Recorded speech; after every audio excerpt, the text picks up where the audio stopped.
Suamiku menyeretku keluar saat badai mengamuk, tega membuangku dan bayi kami yang baru lahir demi wanita lain. Mereka tertawa, tak sadar bahwa aku adalah pewaris tunggal kekayaan triliunan yang akan menghancurkan hidup mereka dalam sekejap mata. Sebelum ceritanya dimulai, silakan tulis di kolom komentar dari daerah mana saja teman-teman yang menonton cerita ini. Jangan lupa like dan subscribe agar channel ini bisa semakin berkembang dan bisa mempersembahkan cerita yang lebih menarik lagi. Malam ini, langit Jakarta seolah sedang menangis bersamaku. Kilat menyambar-nyambar dengan ganas, membelah kegelapan malam yang pekat, diikuti oleh suara guntur yang menggelegar, membuat kaca-kaca jendela rumah mewah ini bergetar ketakutan. Namun, suara alam yang mengerikan itu masih kalah menakutkan dibandingkan dengan suara teriakan yang kini memenuhi ruang tamu rumah yang selama 2 tahun ini kusebut sebagai tempat berlindung. Keluar kamu. Dasar wanita tidak berguna. Suara itu milik suamiku. Suara yang dulu pernah berjanji akan melindungiku sehidup semati di depan penghulu, kini terdengar seperti petir yang menyambar tepat di jantungku. Aku berdiri gemetar di sudut ruangan, mendekap erat bayiku yang baru berusia 3 hari. Jahitan bekas operasi sesar di perutku masih terasa perih, nyaris seperti terbakar setiap kali aku bergerak. Tapi rasa sakit di hatiku jauh lebih parah. Mas, tolong. Suaraku tercekat, tenggelam oleh suara hujan yang menghantam atap. Di luar badai, Mas. Anak kita, dia baru 3 hari lahir. Dia bisa sakit kalau kena angin malam, apalagi hujan sederas ini. Bram, lelaki yang kucintai itu, menatapku dengan tatapan yang belum pernah kulihat sebelumnya. Tatapan jijik. Seolah aku adalah kotoran yang menempel di sepatu mahalnya. Dia tidak sendirian. Di sampingnya, duduk dengan angku di sofa kulit impor Italia kesayanganku, adalah wanita itu. Siska. Wanita yang selama ini diperkenalkan Bram sebagai sekretaris rekanan bisnis, kini duduk sambil mengelus perutnya yang membuncit, menatapku dengan senyum kemenangan yang menjijikan. Anak kita? Bram tertawa, sebuah tawa kering yang menusuk telinga. Dia melangkah maju, mencengkeram lenganku dengan kasar. Jangan mimpi kamu, Laras. Itu bukan anakku. Aku tidak sudi mengakui anak pembawa sial itu sebagai darah dagingku. Lihat Siska. Dia sedang mengandung pewaris sah keluarga Bramasta. Anak laki-laki yang akan meneruskan bisnisku, bukan anak perempuan lemah dan cengeng seperti yang kamu gendong itu. Air mataku tumpah, tak tertahankan lagi. Mas, ini anakmu. Kamu sendiri yang mengazankannya 3 hari lalu. Kenapa kamu berubah seperti ini? Itu karena aku belum tahu kalau Siska hamil. Sela suara cempreng dari arah tangga. Itu ibu mertuaku. Ibu Ratmi turun dengan wajah yang sudah dipoles makeup tebal, seolah dia sedang bersiap untuk pesta, bukan untuk mengusir menantunya sendiri. Di tangannya, dia membawa sebuah koper besar yang aku kenali sebagai koper lamaku. Dengan santai, dia melemparkan koper itu ke arahku. Koper itu menghantam kakiku yang bengkak, membuatku nyaris terjatuh jika saja aku tidak berpegangan pada dinding demi menjaga keseimbangan agar bayiku tidak terbentur. Ibu. Lirikku. Tolong Laras, Bu. Laras baru saja melahirkan cucu ibu. Cucu? Ibu Ratmi mendengus keras, meludah ke lantai marmer yang baru saja kupel tadi pagi meski perutku masih sakit. Cucuku itu ada di perut Siska. Laki-laki. Gagah. Bukan bayi merah menyedihkan itu. Lagi pula, kamu itu cuma benalu di rumah ini, Laras. Suamimu kerja banting tulang, kamu cuma bisa ongkang-ongkang kaki di rumah, menghabiskan beras. Sekarang Bram sudah punya pendamping yang selevel. Siska ini wanita karir, cantik, pintar, dan yang paling penting dia kaya. Tidak seperti kamu, yatim piatu yang tidak jelas asal-usulnya, dipungut Bram dari panti asuhan. Kata-kata itu menghunjam tepat di ulu hatiku. Selama ini aku memang menyembunyikan identitas asliku sesuai amanat mendiang orang tuaku dan kakekku, Eyang Wiryo. Aku ingin dicintai apa adanya, bukan karena harta keluargaku. Dan inilah hasilnya. Ketulusanku dibalas dengan penghinaan yang paling keji. Siska bangkit dari duduknya, berjalan pelan ke arahku dengan gaya yang dibuat-buat, seolah perutnya itu sangat berat. Dia berdiri tepat di depanku, aroma parfum mahalnya menusuk hidungku, kontras dengan bau minyak telon dan ASI yang melekat di bajuku yang lusuh. Mbak Laras, ucapnya dengan nada yang dibuat semanis mungkin, tapi matanya memancarkan bisa ular. Sadar diri dong. Mas Bram itu butuh istri yang bisa menunjang karirnya. Aku bisa memberi modal untuk perusahaan Bramasta yang sedang goyah. Kamu bisa apa? Cuma bisa masak dan nyuci? Itu sih pekerjaan pembantu. Kasihan Mas Bram kalau harus terus-terusan membiayai parasit sepertimu. Siska menoleh pada Bram, memasang wajah manja. Sayang, usir dia sekarang dong. Aku nggak nyaman kalau ada orang asing di rumah kita. Nanti aura negatifnya nular ke anak kita. Bram langsung luluh. Dia mengangguk cepat, lalu kembali menatapku dengan garang. Dengar itu? Pemilik rumah baru ini tidak nyaman ada kamu. Sekarang, angkat kakimu dari sini. Detik ini juga. Tapi Mas, di luar banjir. Aku mencoba memohon untuk terakhir kalinya, bukan demi diriku, tapi demi bayi mungil tak berdosa di pelukanku yang mulai merengek karena merasakan ketegangan ibunya. Izinkan aku menginap 1 malam saja. Besok pagi, begitu hujan reda, aku akan pergi. Aku janji. Tolonglah, Mas, demi kemanusiaan. Kemanusiaan? Bram mencibir. Dia menarik paksa lenganku, menyeretku menuju pintu depan. Rasa sakit di bekas jahitan operasiku semakin menjadi-jadi, rasanya seperti ada yang robek di dalam sana. Aku menjerit tertahan, berusaha melindungi kepala bayiku agar tidak terguncang. Sakit, Mas. Sakit, jeritku. Bodoh amat, teriak Bram. Dia membuka pintu utama lebar-lebar. Angin kencang bercampur air hujan langsung menerobos masuk, membasahi lantai ruang tamu yang mewah. Tanpa ampun, Bram mendorongku kuat-kuat. Tubuhku yang lemah terhuyung ke belakang, melewati ambang pintu, dan jatuh terduduk di teras yang basah dan licin. Air hujan yang dinginnya menusuk tulang langsung mengguyur sekujur tubuhku dalam hitungan detik. Bayiku, putri kecilku yang malang, langsung menangis kencang saat air hujan menerpa wajah mungilnya. Mas Bram, teriakku di tengah deru badai. Aku berusaha bangkit, tapi kakiku gemetar hebat. Bram tidak peduli. Dia malah menendang koperku hingga terguling jatuh ke halaman yang sudah tergenang air keruh. Bawa sampah-sampahmu ini. Dan jangan pernah tunjukkan wajahmu lagi di kawasan Pondok Indah. Kalau aku lihat kamu berkeliaran di sini lagi, aku akan panggil satpam komplek untuk menyeretmu seperti maling.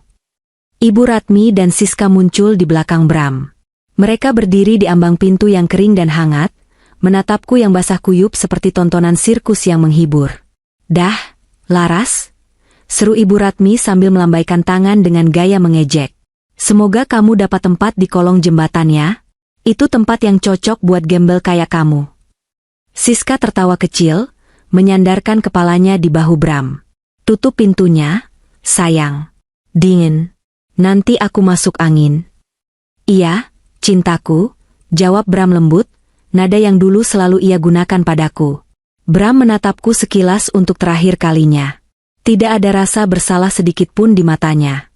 Hanya ada kebencian dan kelegaan karena telah membuang beban hidupnya. Selamat tinggal, Laras. Nikmati hidup barumu di jalanan, ucapnya dingin. Blam. Pintu jati yang kokoh dan megah itu terbanting keras di depan wajahku. Bunyinya seperti palu hakim yang memvonis mati hidupku. Lampu teras dimatikan, meninggalkan aku dalam kegelapan yang hanya diterangi oleh kilatan petir. Aku sendirian. Di tengah badai. Dengan tubuh yang kesakitan, hati yang hancur berkeping-keping, dan bayi yang menangis kedinginan di pelukanku. Aku merangkak pelan mengambil koperku yang sudah basah kuyup. Rasanya berat sekali, seberat nasib yang harus kutanggung malam ini. Air mata yang mengalir di pipiku sudah tak bisa kubedakan lagi dengan air hujan. Aku mendekap bayiku, mencoba menyalurkan sedikit kehangatan dari tubuhku yang mulai menggigil hebat. Maafkan ibu, nak. Bisikku di telinga mungilnya, suaraku parau. Maafkan ibu tidak bisa memberimu ayah yang baik. Maafkan ibu. Dengan sisa tenaga yang ada, aku memaksakan diri untuk berdiri.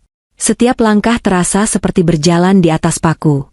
Darah hangat mulai terasa merembes di balik dasterku yang basah, bercampur dengan air hujan yang mengalir di kakiku.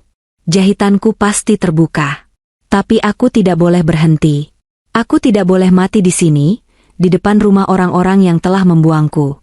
Aku berjalan tertatih-tatih menuju gerbang besi yang tinggi menjulang.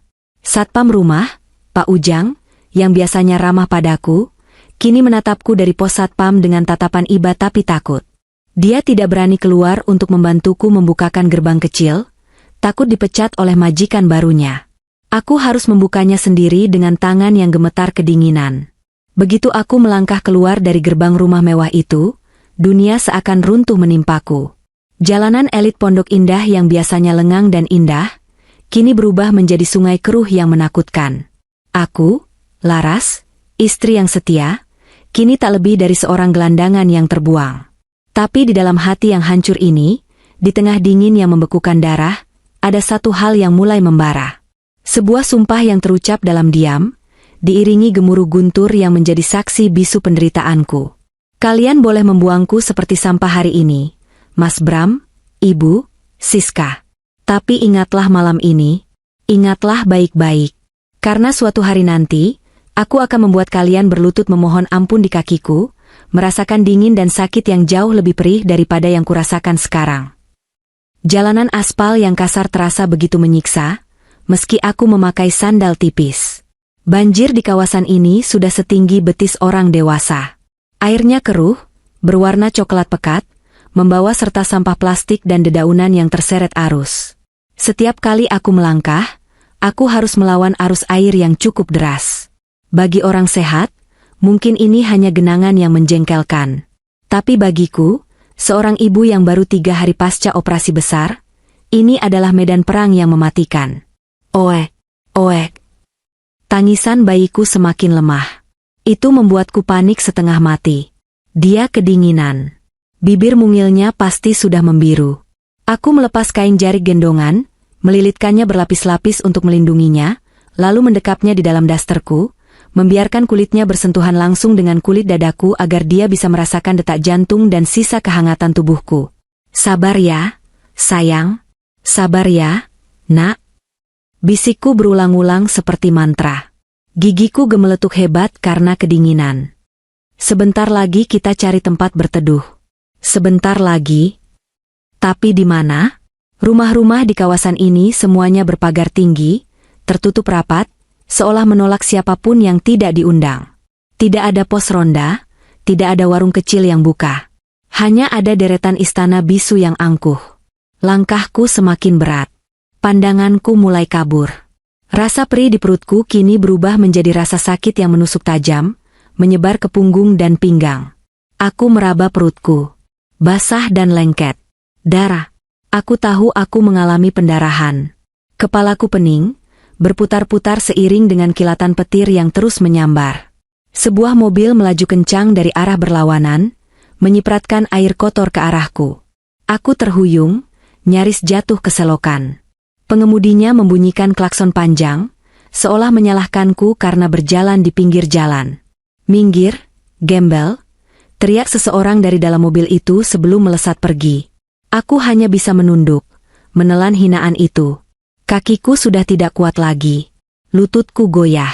Aku jatuh berlutut di trotoar yang tergenang air. Koperku terlepas dari pegangan, hanyut pelan terbawa arus air. Biarlah. Aku sudah tidak peduli dengan baju-baju itu. Yang aku pedulikan hanya nyawa di pelukanku. Tuhan. Rintihku, menengadah ke langit yang gelap pekat. Air hujan menghantam wajahku tanpa ampun. Kalau memang ini akhir hidupku, tolong selamatkan anakku. Jangan biarkan dia menderita karena kesalahan ibunya yang bodoh dalam memilih suami. Tolong, Tuhan. Kesadaranku mulai timbul tenggelam. Hitam mulai merayapi tepi penglihatanku. Tubuhku terasa melayang, ringan, seolah nyawaku perlahan mulai ditarik keluar. Aku memeluk bayiku semakin erat, takut jika aku pingsan, dia akan jatuh ke air. Tiba-tiba, di tengah keremangan malam dan tirai hujan yang lebat, aku melihat sorot lampu yang sangat terang. Bukan satu, tapi banyak. Iring-iringan mobil. Cahayanya menyilaukan mata, membelah kegelapan seperti pedang cahaya. Iring-iringan itu berhenti tepat di depanku. 3 mobil besar berwarna hitam mengkilap. Jenis mobil yang hanya dimiliki oleh pejabat tinggi atau konglomerat papan atas. Pintu mobil yang paling tengah, sebuah Toyota Alphard hitam dengan plat nomor khusus, terbuka. Seorang pria parubaya dengan setelan jas rapi turun dengan tergesa-gesa. Dia tidak mempedulikan sepatunya yang mahal terendam banjir. Dia juga mengabaikan sopirnya yang berlari tergopoh-gopoh, membawakan payung hitam besar. Pria itu berlari ke arahku. Wajahnya tampak panik, cemas, dan sedih. "Nona Laras!" teriaknya, suaranya bergetar menahan tangis. Aku menyipitkan mata, berusaha mengenali sosok itu di tengah pandanganku yang buram. Wajah itu, aku mengenalnya. Itu Pak Hadi, orang kepercayaan kakekku. Tangan kanan Eyang Wiryo yang sudah mengabdi pada keluarga kami selama puluhan tahun. Kenapa dia ada di sini? Bukankah seharusnya dia ada di Surabaya bersama Eyang? "Pak Hadi." Panggilku lemah, suaraku nyaris tak terdengar. Pak Hadi langsung berlutut di genangan air kotor, tidak peduli celana bahannya rusak. Dia segera memayungiku, melindungiku dari hujan deras. "Ya Allah, Nona muda, maafkan saya terlambat," ucapnya dengan suara serak. Dia segera memberi isyarat pada para pengawal yang turun dari mobil lain. "Cepat, bawa Nona masuk ke mobil. Siapkan selimut dan penghangat.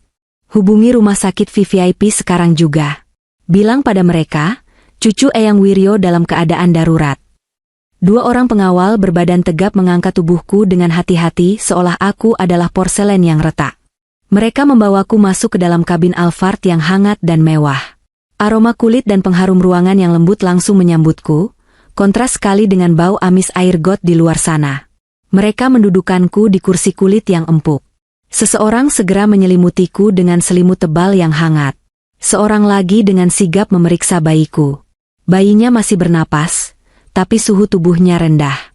"Harus segera dihangatkan," lapor salah satu pengawal.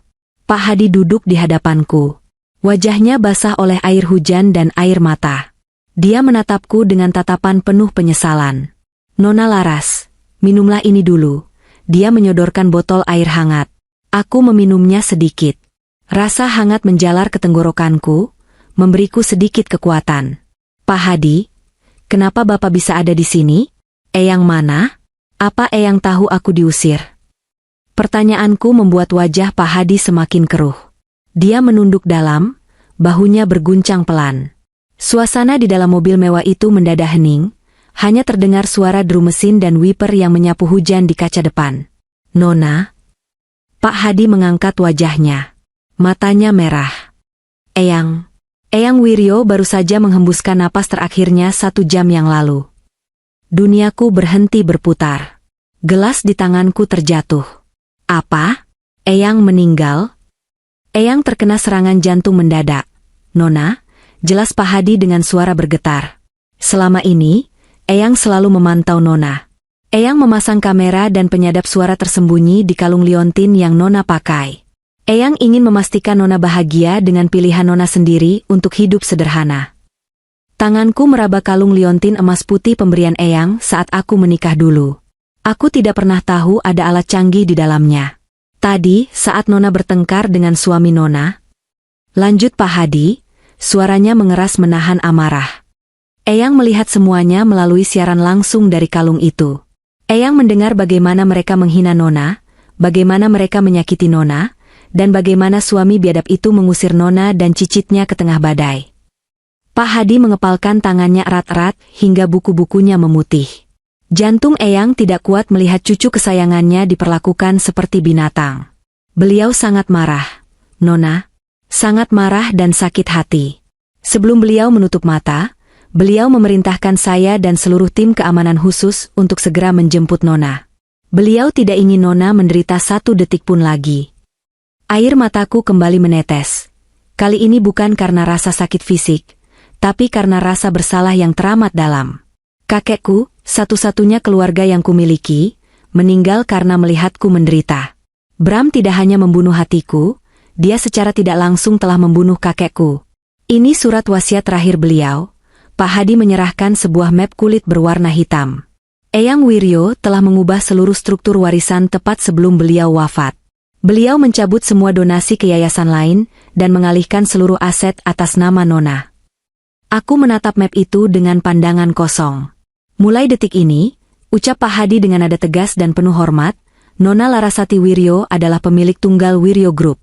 Nona adalah pewaris sah dari kekayaan senilai 35 triliun rupiah, termasuk ratusan properti, hotel, rumah sakit, dan saham di berbagai perusahaan multinasional. Pak Hadi menatapku lekat-lekat. Nona bukan lagi istri dari laki-laki bernama Bram itu. Nona adalah ratu dari kerajaan bisnis Wiryo. Dan kami semua, ribuan karyawan Wiryo Group, ada di bawah perintah Nona. Mobil mulai melaju pelan, membelah banjir dengan gagah, meninggalkan kawasan Pondok Indah yang angkuh itu.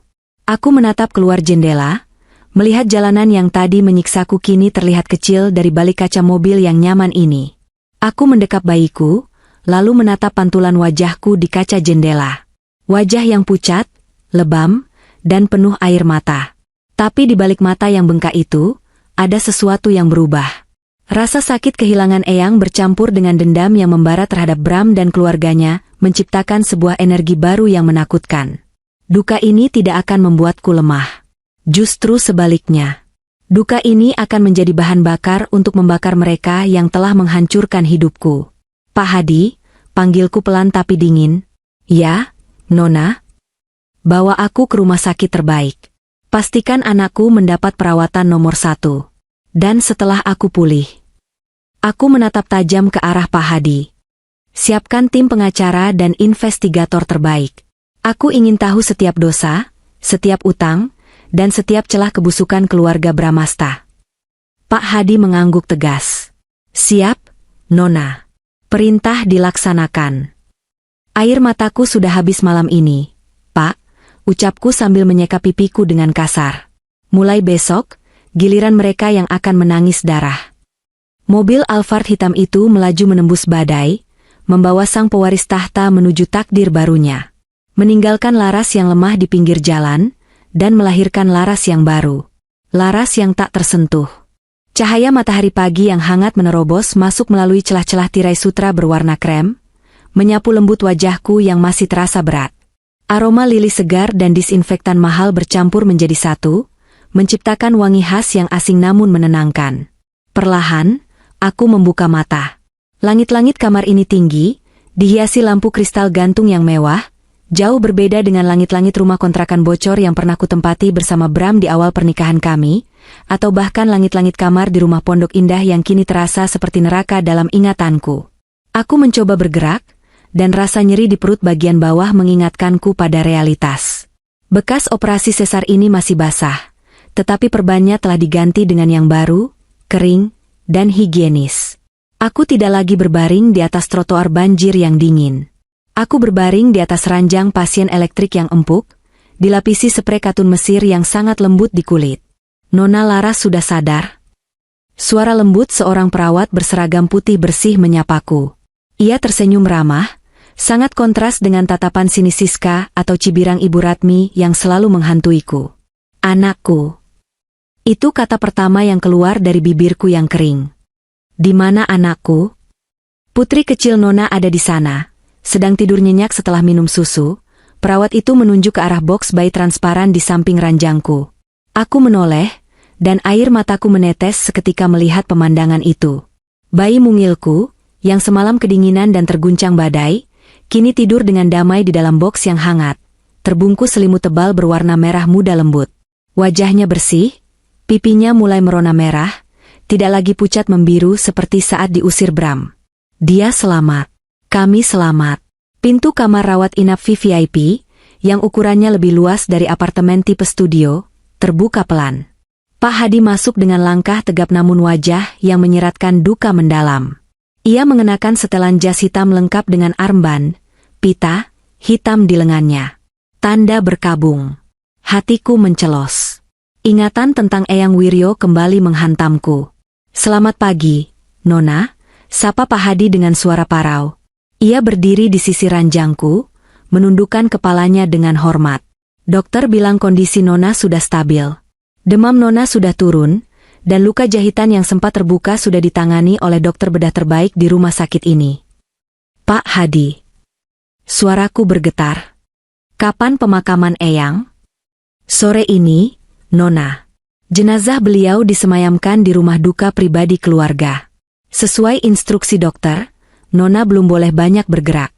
Tapi jika Nona memaksa, kami sudah menyiapkan kursi roda khusus dan tim medis untuk mendampingi Nona memberikan penghormatan terakhir.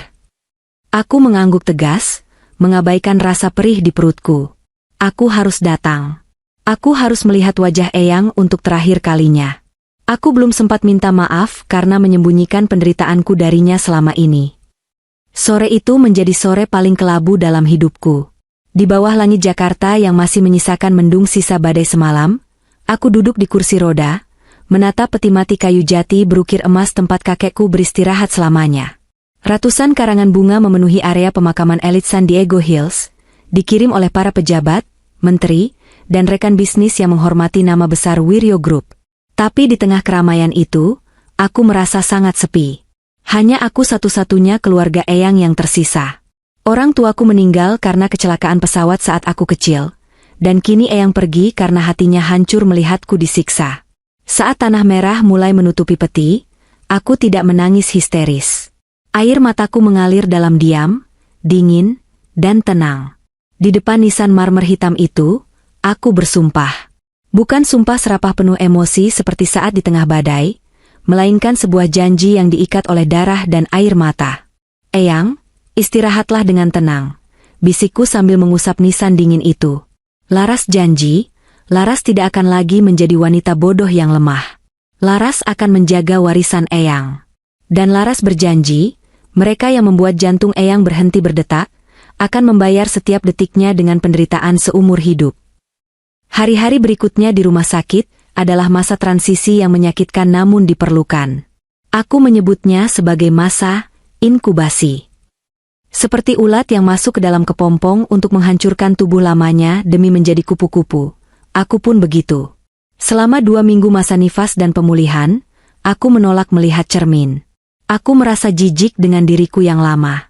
Laras yang penurut, Laras yang memakai das terlusuh, Laras yang membiarkan dirinya diinjak-injak demi berbakti pada suami yang tidak punya hati.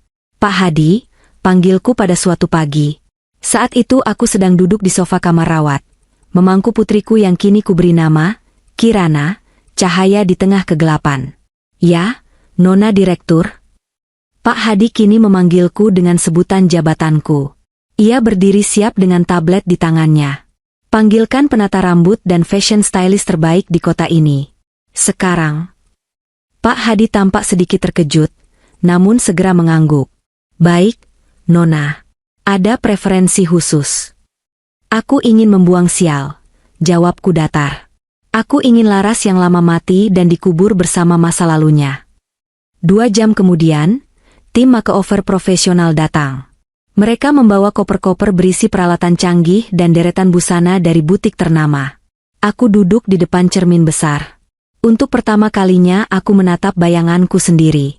Wajahku masih pucat, rambut panjangku yang biasanya hanya diikat karet gelang tampak kusam dan bercabang. Mataku terlihat lelah, kantung mata hitam menggantung jelas. Mau model seperti apa, Bu? Tanya penata rambut senior itu dengan hati-hati. Aku menatap rambut panjangku. Rambut yang dulu sering dibelai Bram saat ia sedang merayuku untuk meminjam uang tabunganku. Rambut yang dijamba Ibu Ratmi saat aku telat menyajikan kopi. Potong pendek, perintahku dingin. Bob tajam. Sharp bob. Warna hitam pekat. Aku ingin terlihat tegas, dingin, dan tak tersentuh. Yakin, Bu? Rambut Ibu panjang sekali lo sayang kalau. Potong, sentakku.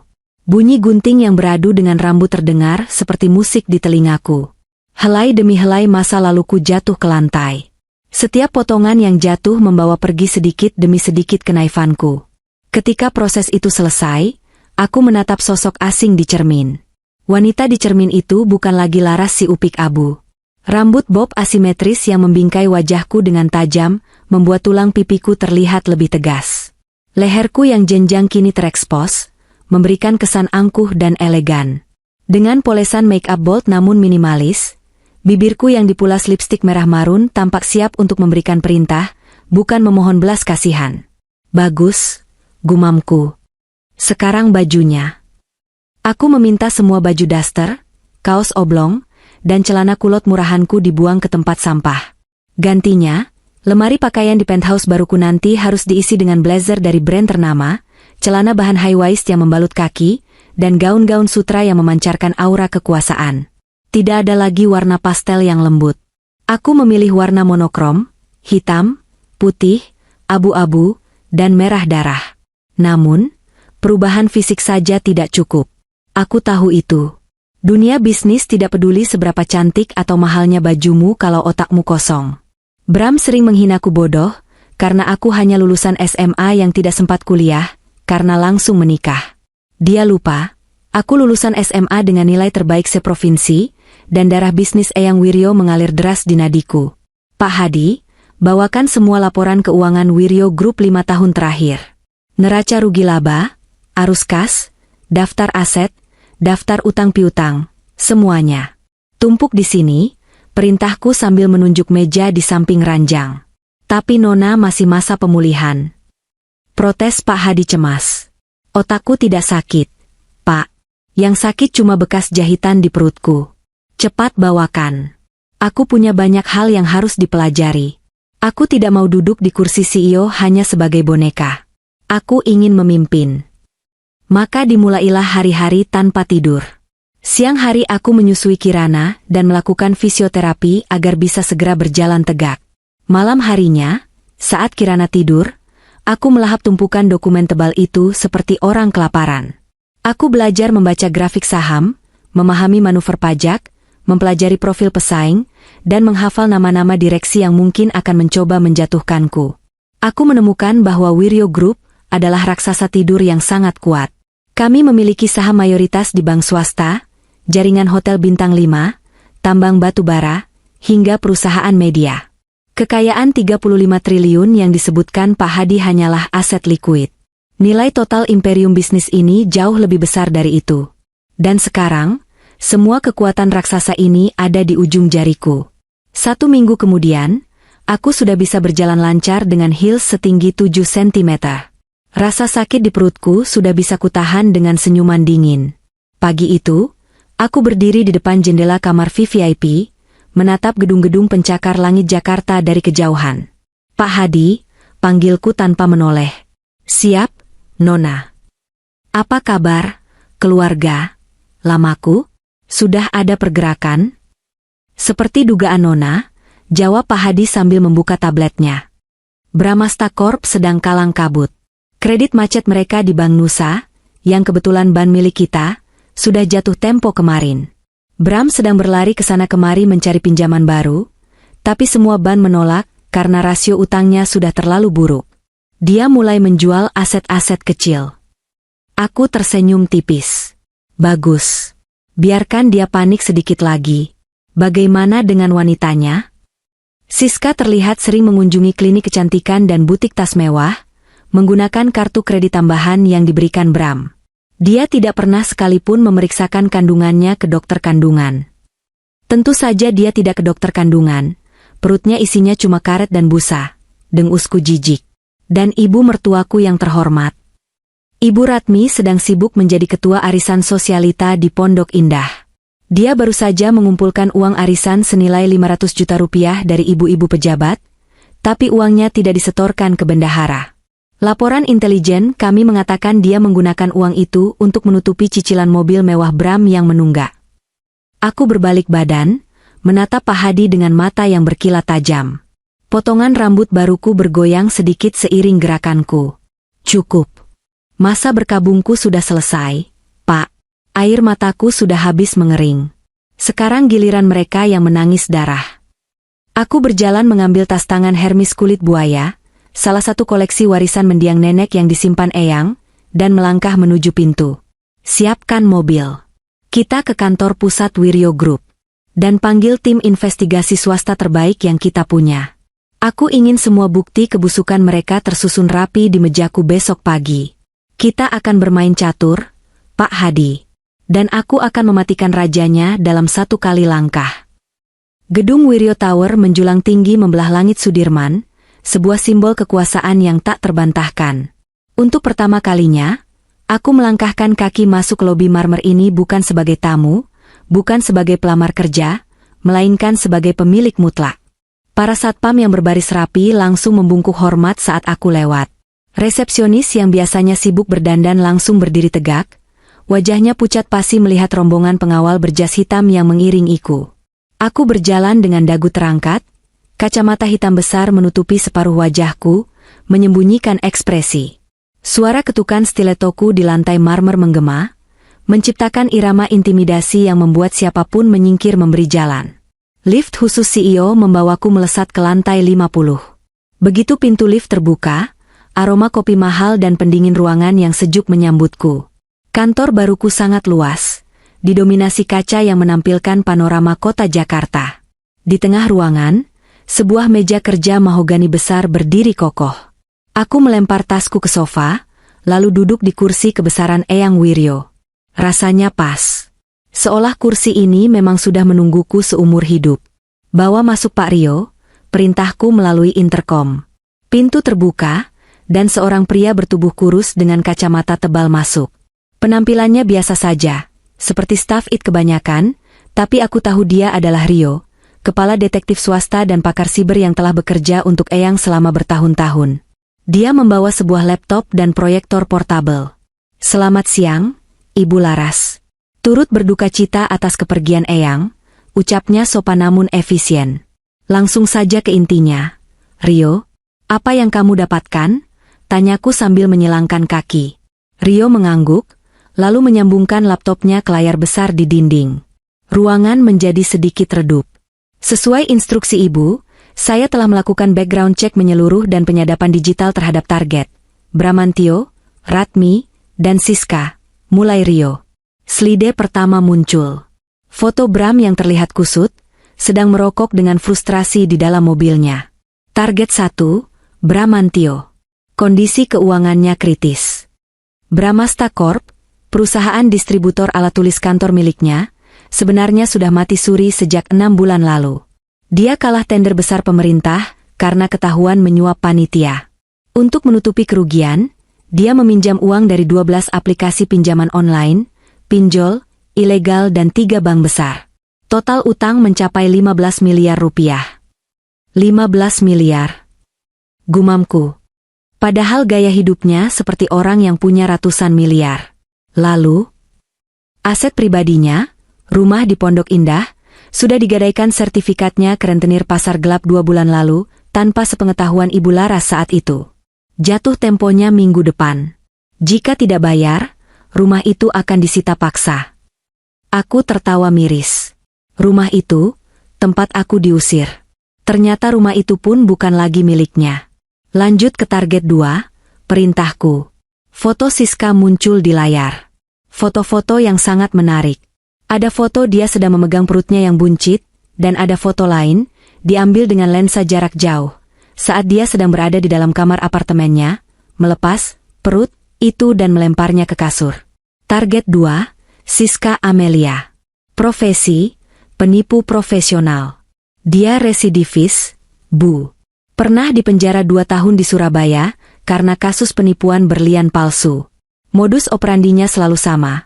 Mendekati pengusaha yang sedang goyah emosinya, mengaku hamil untuk memeras harta, lalu kabur setelah mendapat aset. Rio memperbesar sebuah dokumen medis di layar. Ini rekam medis rahasia yang saya retas dari database RS Mitra. Siska Amelia sudah melakukan operasi pengangkatan rahim 3 tahun lalu, karena infeksi akibat aborsi ilegal yang gagal. Jadi, secara medis, mustahil dia bisa hamil. Perut yang dia pamerkan itu adalah silicone belly kualitas tinggi yang biasa dipakai di industri film. Harganya sekitar 15 juta rupiah. Tanganku mengepal di atas meja. Bram membuang darah dagingnya sendiri, anak kandungnya yang sehat dan sempurna, demi sebuah perut karet seharga 15 juta. Kebodohan laki-laki itu benar-benar mendarah daging. Rasa benciku semakin menjadi-jadi, bercampur dengan rasa kasihan yang menjijikkan. Dan yang terakhir, sang Ibu Suri, tanyaku dingin. Foto Ibu Ratmi muncul. Dia sedang tertawa lebar memegang gepokan uang di sebuah kafe. Target 3, Ratmi. Dia pecandu judi online slot, Bu. Uang arisan sosialita sebesar 500 juta yang dia pegang sudah habis dalam 3 malam untuk deposit judi. Sekarang para anggota arisan mulai curiga dan menagih. Dia panik dan mendesak Bram untuk segera menikahi Siska agar bisa minta uang pada Siska untuk menutupi lubang itu. Jadi mereka saling memakan satu sama lain. Simpulku sambil tersenyum sinis. Ibu Ratmi ingin uang Siska yang dikira kaya, Bram ingin uang Siska untuk menyelamatkan perusahaan, dan Siska ingin uang Bram yang dia kira masih kaya. Lingkaran setan yang sempurna. Benar sekali, Bu, jawab Rio. Mereka bertiga hidup dalam gelembung kebohongan yang siap meletus kapan saja. Aku berdiri, berjalan mendekati dinding kaca, menatap kota Jakarta yang sibuk di bawah sana. Rencana di kepalaku sudah tersusun rapi seperti deretan kartu domino. Aku tidak ingin mereka hancur begitu saja. Itu terlalu mudah. Aku ingin mengangkat mereka setinggi-tingginya, memberikan harapan palsu, lalu menjatuhkan mereka dari puncak itu hingga tulang belulang mereka remuk tak bersisa. Rio, Pak Hadi, panggilku tanpa menoleh. Ya, Bu, jawab mereka serempak. Lakukan operasi perangkap emas. Pak Hadi, gunakan perusahaan cangkang kita yang ada di Singapura, Blue Sky Ventures. Hubungi kreditur Bram. Beli semua surat utang Bramasta Corp. Beli utang pinjolnya, beli utang banknya, tebus sertifikat rumahnya dari rentenir. Lakukan diam-diam. Jangan sampai nama Wiryo Group muncul. Jadi ibu ingin melunasi utang mereka? Tanya Rio bingung. Bukan melunasi, aku berbalik, menatap mereka dengan tatapan membunuh.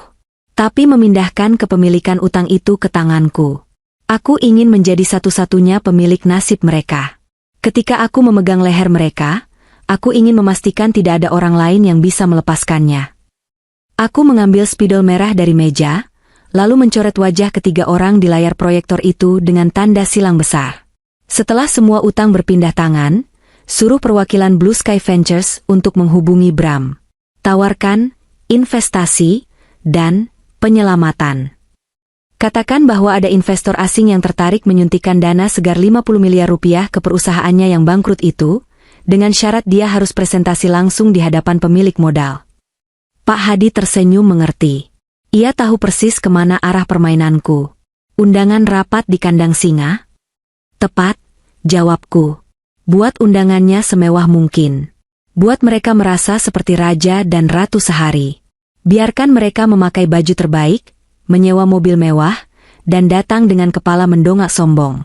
Aku ingin melihat wajah mereka saat menyadari bahwa investor yang mereka sembah adalah wanita yang mereka buang ke selokan. Baik, Bu. Saya akan urus pengalihan utangnya hari ini juga. Besok pagi, seluruh hidup Bramantio sudah resmi menjadi milik Ibu Larasati, kata Pak Hadi tegas. Dan Rio, tambahkan aku.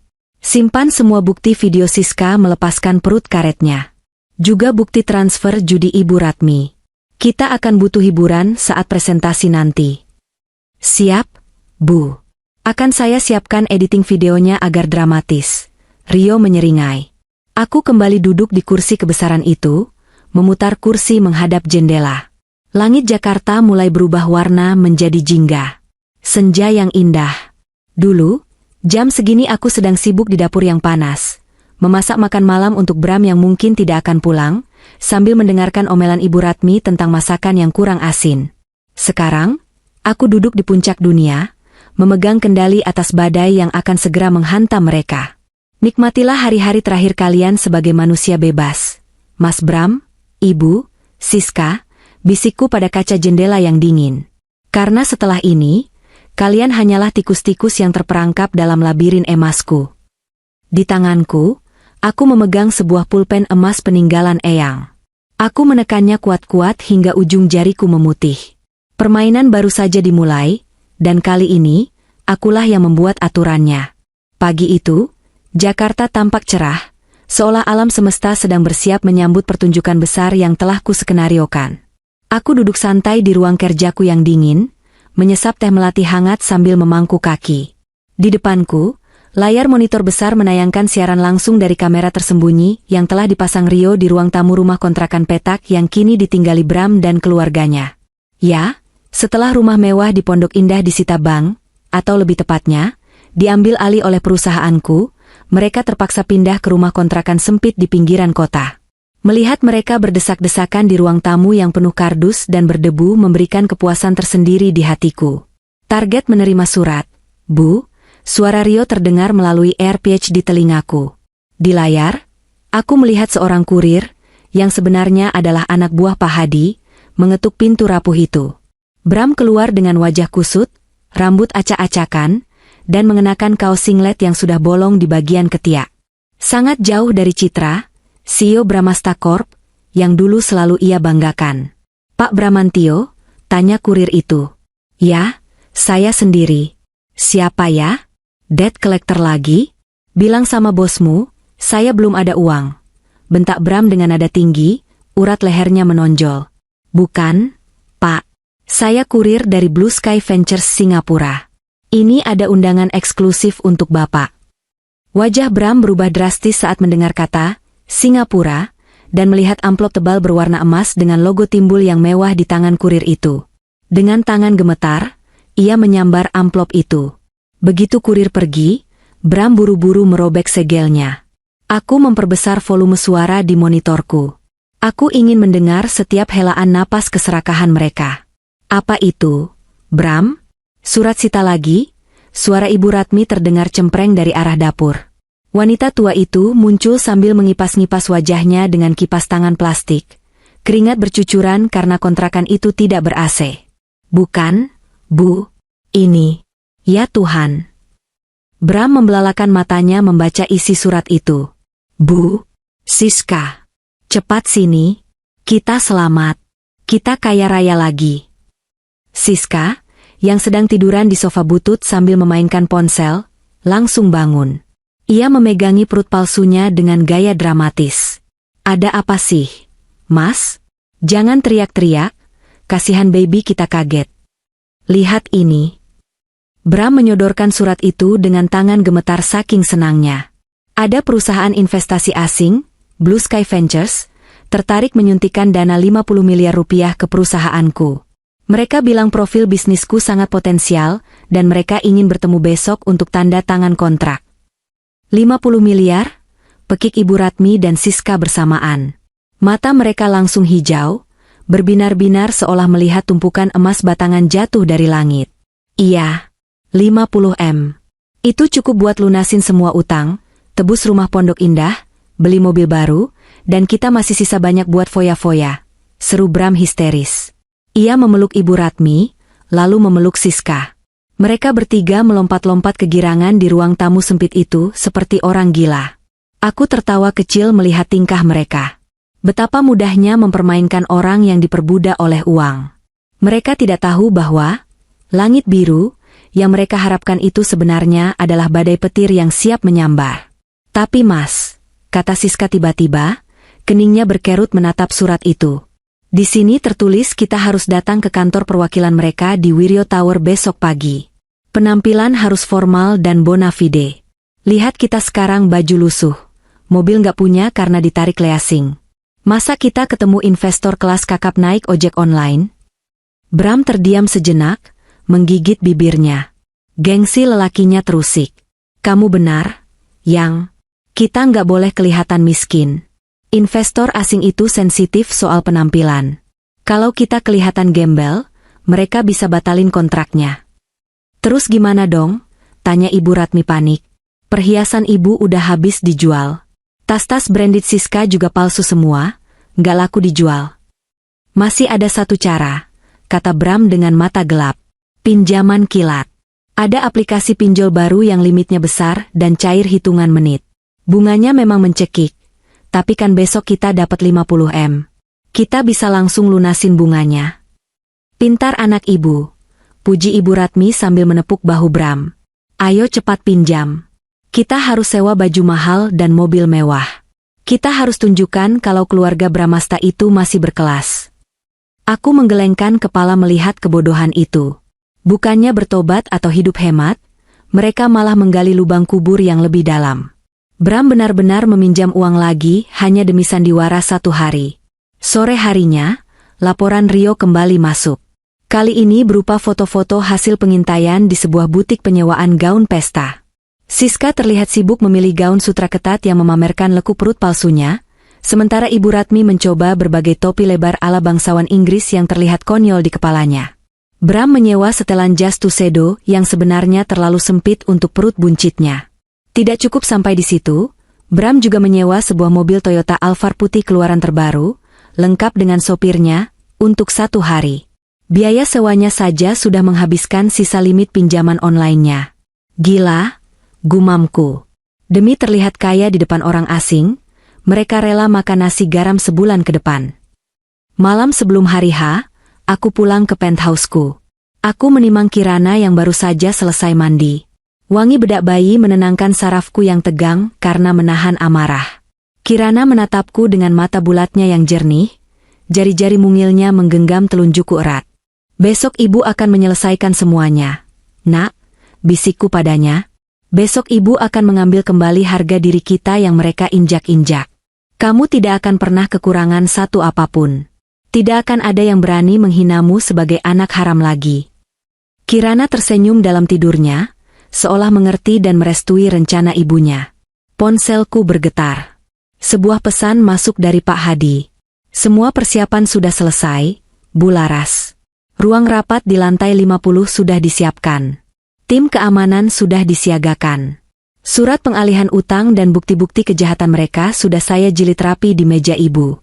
Besok akan menjadi pertunjukan yang sangat menarik. Aku membalas singkat, pastikan lift khusus dimatikan untuk mereka. Biarkan mereka naik lift karyawan yang penuh sesak. Aku ingin mereka merasa tidak nyaman sebelum masuk ke kandang singa. Aku meletakkan ponselku dan berjalan ke balkon penthouse. Angin malam menerpa wajahku, menerbangkan potongan rambut bob pendekku. Dari ketinggian ini, lampu-lampu kota Jakarta terlihat seperti hamparan permata. Besok, di gedung tertinggi yang kulihat di sana, aku akan menghancurkan 3 ekor tikus yang serakah. Jantungku berdebar kencang, bukan karena takut, tapi karena adrenalin. Rasa sakit hati saat diusir di tengah hujan badai itu masih membekas, menjadi bahan bakar yang tak kunjung padam.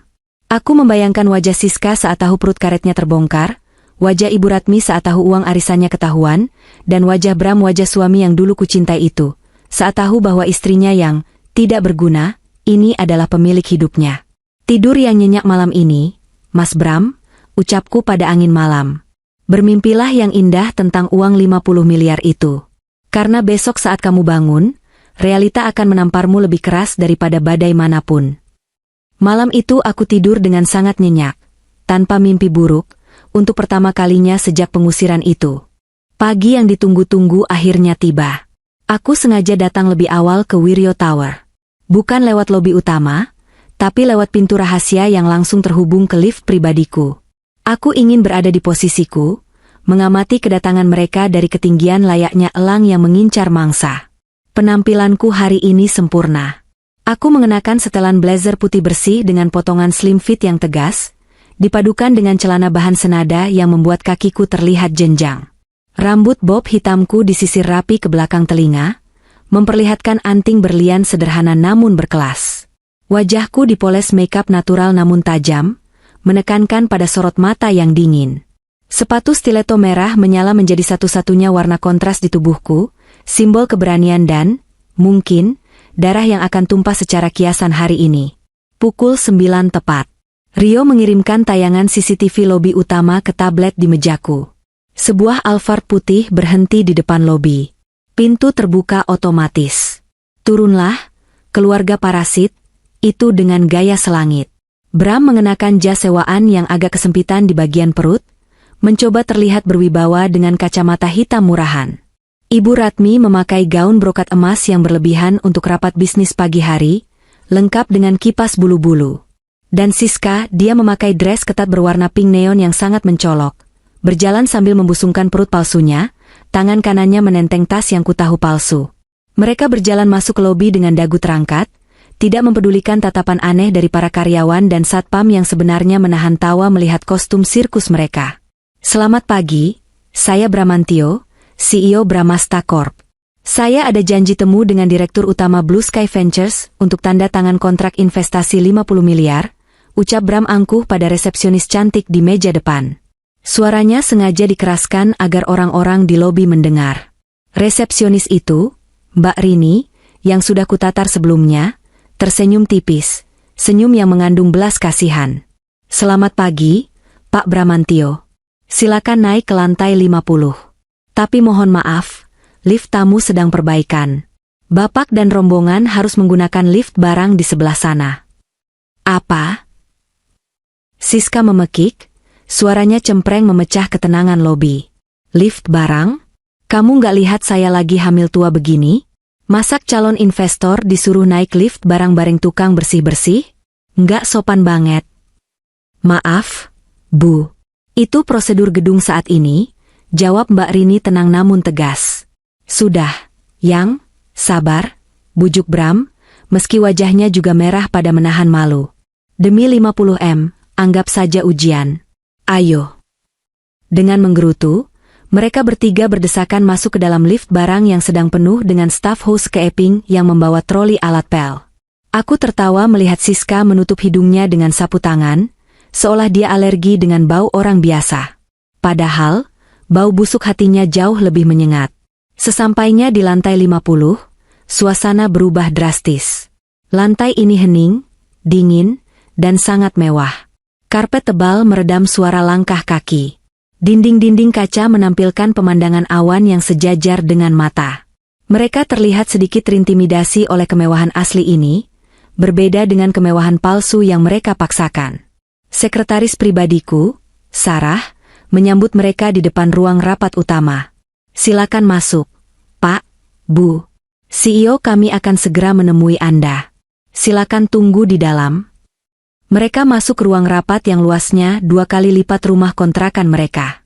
Di tengah ruangan, meja oval dari kayu jati utuh sepanjang 5 meter berkilau ditimpa cahaya matahari. Mereka duduk di salah satu sisi meja dengan canggung. Aku membiarkan mereka menunggu selama 30 menit. Sengaja. Aku ingin kecemasan mereka menumpuk. Melalui kamera CCTV di ruang rapat, aku melihat mereka mulai gelisah. Kok lama banget sih bosnya? Keluh Ibu Ratmi sambil mengipasi lehernya. AC-nya dingin banget lagi. Masuk angin Ibu lama-lama. Sabar, Bu. Orang kaya itu emang sibuk, kata Bram, meski kakinya mengetuk-ngetuk lantai dengan gugup. Ia berulang kali merapikan dasinya. Siska, perutmu miring tuh. Siska panik dan buru-buru membetulkan posisi perut silikonnya yang agak geser ke kiri. Aduh, gara-gara lift barang tadi nih kegencet-gencet. SSSD. Ada yang datang, desis Bram. Terdengar suara langkah kaki mendekat dari koridor. Tak tak tak. Suara stiletto yang menghantam lantai marmer dengan irama tegas dan berwibawa. Irama kematian bagi harapan mereka. Pintu ruang rapat yang besar dan berat itu terbuka perlahan. Aku melangkah masuk. Cahaya matahari dari jendela di belakangku membuat siluet tubuhku terlihat gelap sesaat, menciptakan aura misterius. Aku berjalan tenang menuju kursi kebesaran di ujung meja, membelakangi mereka sejenak untuk meletakkan berkas di meja. Maaf membuat kalian menunggu lama, ucapku dengan suara datar dan dingin, tanpa menoleh. Mbak, seru Bram tiba-tiba. Nadanya meremehkan. Tolong dong bilangin bos kamu, kita sudah nunggu setengah jam nih. Oh ya, sekalian tolong ambilin kopi 3 ya. Jangan pakai lama. Kamu cleaning service atau sekretaris sih? Bajunya rapi amat. Darahku mendidih mendengar suaranya, tapi aku menahannya. Aku menarik napas panjang, menikmati detik-detik terakhir ketidaktahuan mereka. Perlahan, aku memutar tubuhku menghadap mereka. Wajahku kini terpapar jelas oleh cahaya lampu ruangan. Aku menatap lurus ke manik mata Bram. Maaf, Pak Bram, ucapku sambil menyunggingkan senyum miring yang mematikan. Saya rasa Bapak salah paham. Hening. 1 detik. 2 detik. 3 detik. Mata Bram membelalak lebar, seolah bola matanya mau keluar. Mulutnya menganga, tapi tidak ada suara yang keluar. Wajahnya memucat seketika, darah seakan tersedot habis dari kepalanya. Ibu Ratmi menjatuhkan kipas tangannya. Lah, Siska ternganga, tangannya gemetar memegangi perut palsunya. Laras? Gagap Bram akhirnya, Suaranya seperti orang tercekik. Kakakmu, kamu ngapain di sini? Kamu kerja jadi cleaning service di gedung ini? Atau jadi sales? Bram tertawa gugup, mencoba menyangkal realita yang ada di depan matanya. Wah, hebat kamu bisa masuk ruangan ini. Tapi mending kamu keluar sekarang deh. Ras, nanti dimarahin bos pemilik gedung ini loh. Kita lagi nunggu investor penting. Jangan bikin malu. Iya, Laras, timpal Ibu Ratmi, suaranya bergetar antara marah dan takut. Kamu ngikutin kita ya? Mau minta uang? Jangan harap. Pergi sana. Aku tidak menjawab.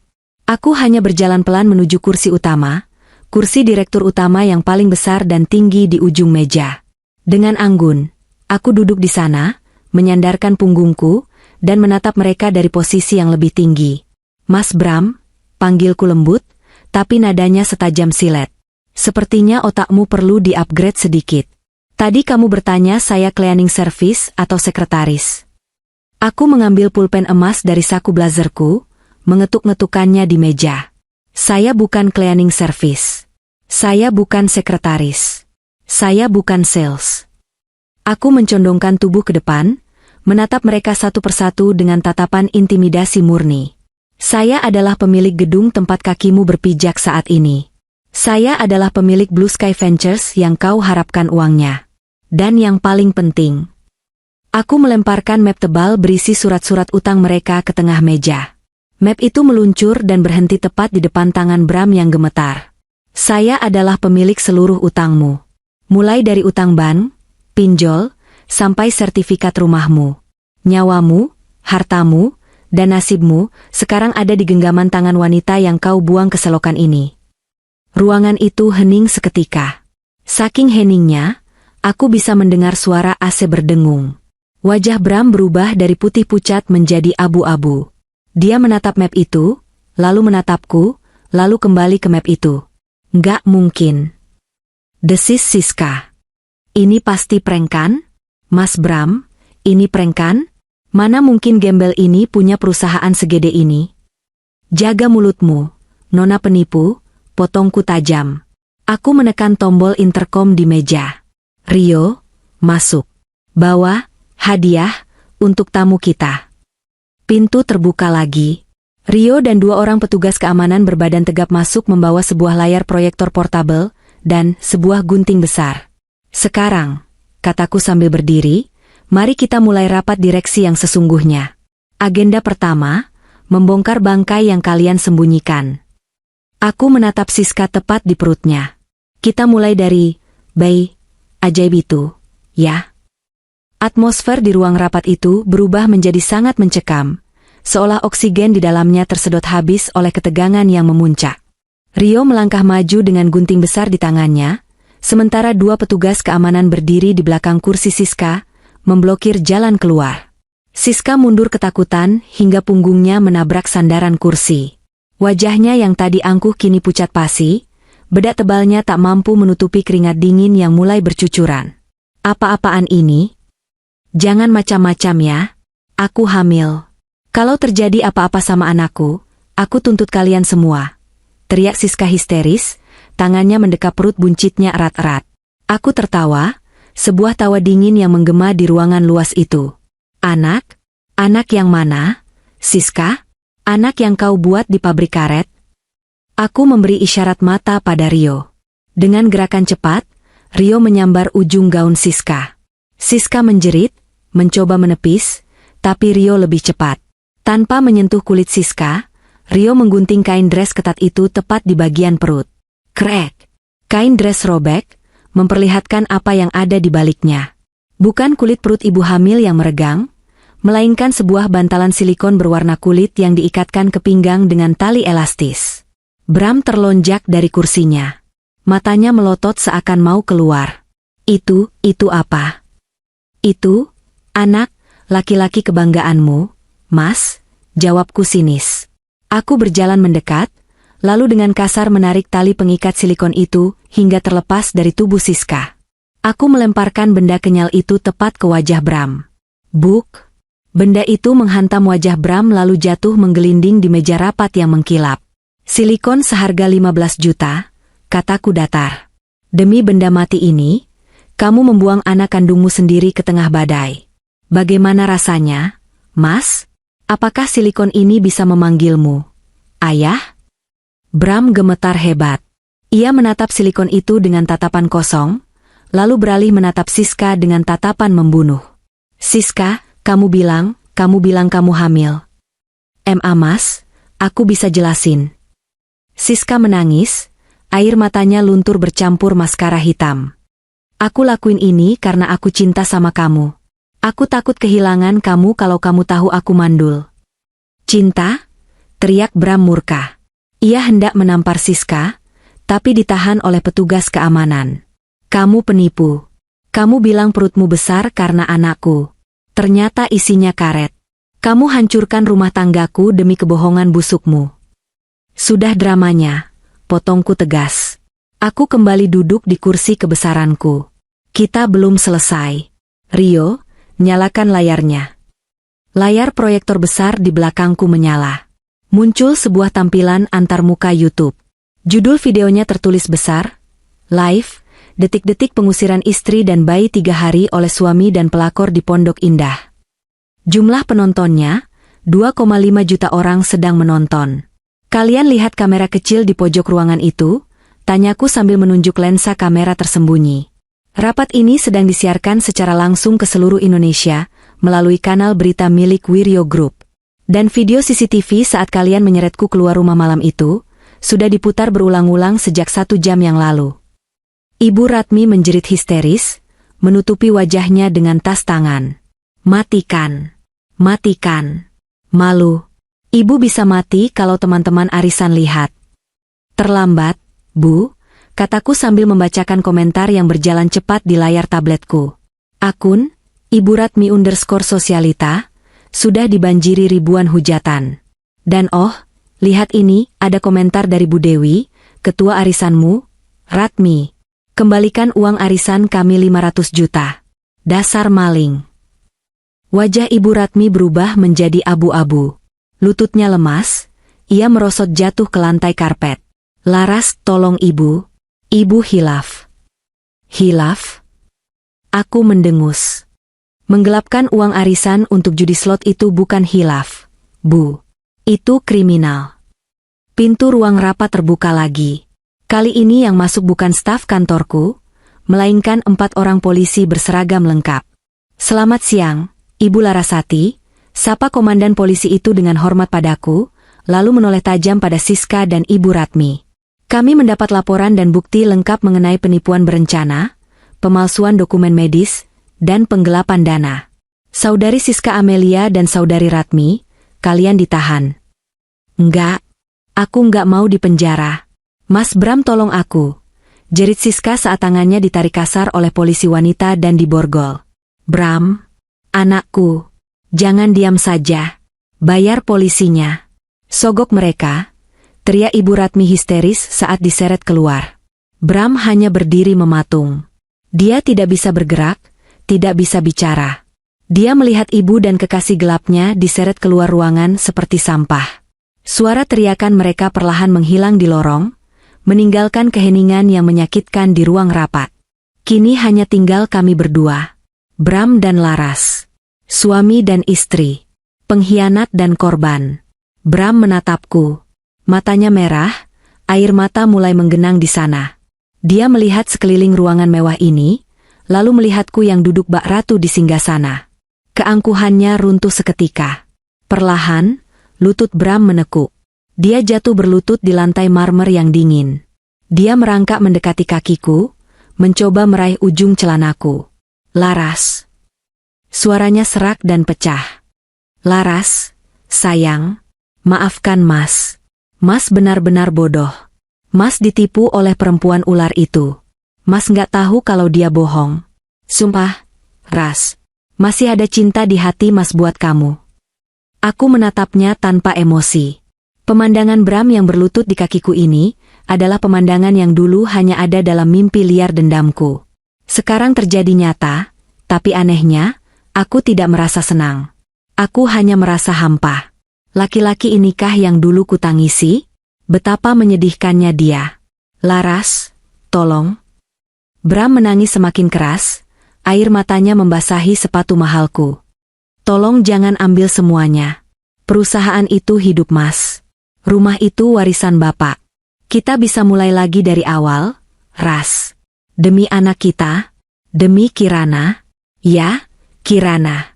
Mana Kirana? Mas kangen sama dia. Biarkan Mas ketemu anak kita. Aku menarik kakiku menjauh, jijik dengan sentuhannya. Anak kita, ulangku pelan. Aku berdiri, mencondongkan tubuh ke wajahnya yang basah oleh air mata buaya. Bukannya kamu bilang itu anak haram? Bukannya kamu bilang itu anak pembawa sial? Itu karena Mas emosi. Ras, Mas nggak sungguh-sungguh. Dalihnya panik. Kata-kata adalah doa. Mas Bram, bisikku tajam. Dan doamu sudah terkabul. Di mata hukum dan di mata dunia, kamu sudah membuang hak asuhmu saat kamu melempar kami ke badai. Kirana tidak punya ayah bernama Bramantio. Ayahnya sudah mati malam itu. Aku mengambil map di meja dan melemparkannya ke lantai di depan wajahnya. Perusahaanmu sudah dilikuidasi untuk membayar utang. Rumahmu sudah disita. Mobilmu ditarik. Kartu kreditmu diblokir. Dan semua aset atas namamu sudah kubekukan. Aku berbalik badan, membelakanginya. Kamu keluar dari ruangan ini dengan pakaian yang melekat di badanmu. Itu saja yang tersisa. Sekarang, kamu rasakan bagaimana rasanya menjadi gembel yang diusir tanpa membawa apa-apa. Rasakan dinginnya dunia tanpa uang sepeser pun. Laras, kamu nggak bisa tega begini. Aku suamimu, teriak Bram putus asa.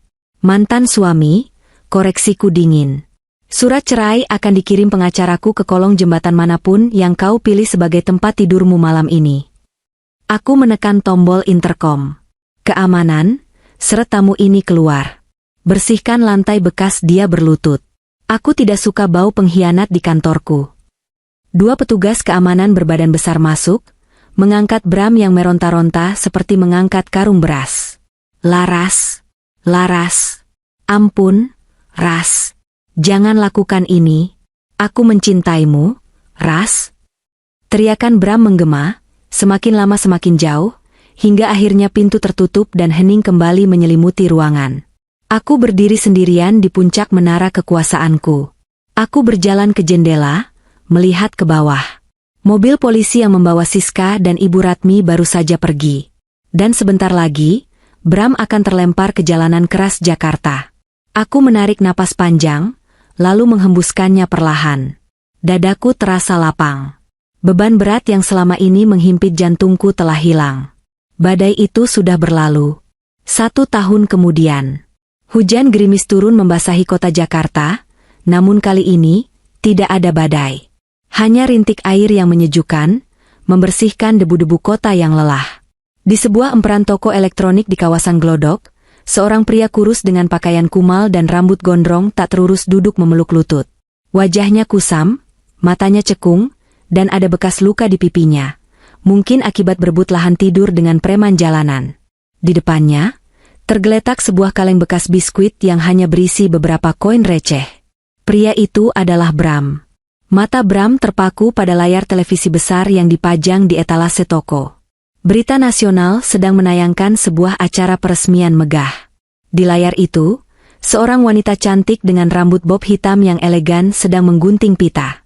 Dia mengenakan gaun putih yang bersahaja namun, memancarkan aura keanggunan yang luar biasa. Di gendongannya, seorang balita perempuan cantik berpipi gembil sedang tertawa riang, melambaikan tangan ke arah kamera. Hari ini, Ibu Larasati Wiryo, CEO Wiryo Group, meresmikan Yayasan Kirana Bangkit, sebuah kompleks hunian terpadu dan pusat pelatihan kerja bagi ribuan ibu tunggal dan korban KDRT. Ibu Larasati mendedikasikan yayasan ini untuk putri tercintanya, Kirana, sebagai simbol kekuatan wanita Indonesia. Reporter di televisi itu melanjutkan laporannya dengan antusias. Ibu Larasati juga baru saja dinobatkan sebagai Woman of the Year oleh majalah bisnis internasional atas keberhasilannya melipat gandakan aset Wiryo Group dalam 1 tahun terakhir. Bram menatap layar itu dengan tatapan kosong. Air mata menetes membasahi pipinya yang kotor. Wanita di layar itu terlihat begitu bersinar, begitu bahagia, begitu jauh. Tangannya menyentuh kaca etalase, seolah ingin menyentuh bayangan masa lalu yang telah ia hancurkan dengan tangannya sendiri. Laras. Bisiknya lirih, suaranya hilang ditelan hiruk-pikuk jalanan. Anakku. Seorang penjaga toko keluar dan menggebrak kaca. Heh, gembel. Jangan nyender di situ. Kotor kacanya. Pergi sana. Bram tersentak kaget.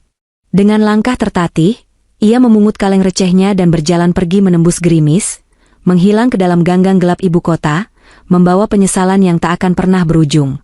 Sementara itu, di penthouse lantai teratas Wiryo Tower, aku mematikan televisi dengan remote control.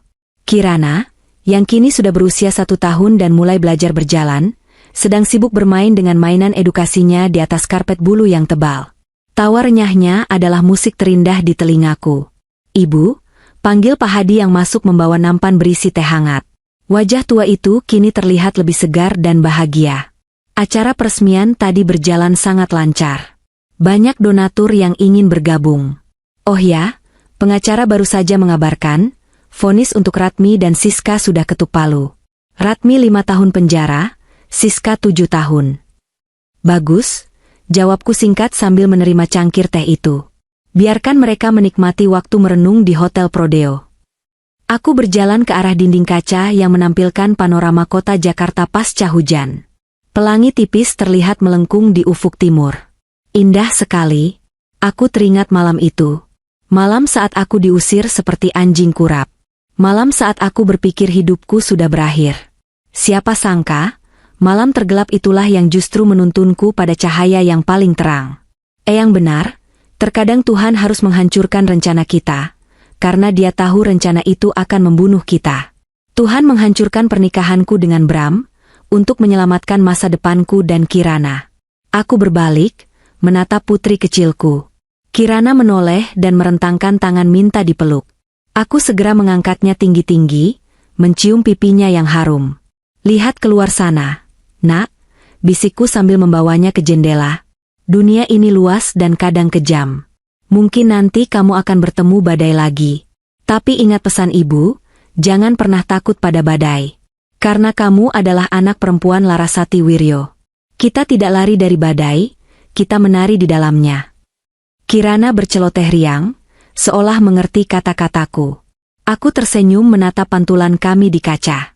Wanita lemah yang dulu menangis memohon di bawah hujan itu sudah mati.